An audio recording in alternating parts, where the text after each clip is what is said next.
ఏకంగా సైడ్కి నిలబడి మధ్యలో వచ్చేసారు.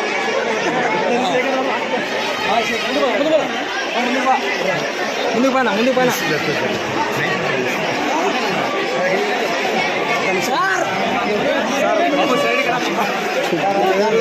సైడ్కి కొంచెం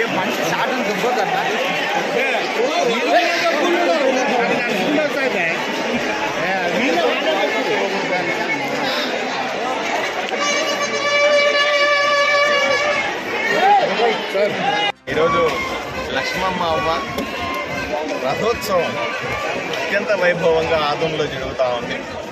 లక్షలాది మంది భక్తులు రాష్ట్ర నలుమూలల నుంచి పక్క రాష్ట్రాల నుంచి కూడా ఇక్కడ వచ్చి అమ్మవారి దయ కోసం, అమ్మవారి కృపాకటాక్షాల కోసం బారులు తీరినారు. పొద్దు నుంచి ప్రభుత్వం వైపు నుంచి మున్సిపాలిటీ కానీ లేదా ఆర్ఎండ్బి కానీ లేదా మిగిలిన సంస్థలన్నీ కూడా విధిగల శాఖలన్నీ కూడా భక్తులకు అవసరమైనటువంటి ఏర్పాట్లన్నీ చేశాము. రోడ్లు రిపేర్ చేశాము. అలాగే ఎక్కడ వీలైతే అక్కడ మజ్జిగ, మంచినీళ్లు, భోజనం ఎక్కడ వీలైతే అక్కడ చేసి ఈ లక్షలాది మంది భక్తులకి ఎక్కడ ఇబ్బంది లేకుండా చేయగలిగినాం. చాలా సంతోషంగా అనిపిస్తుంది.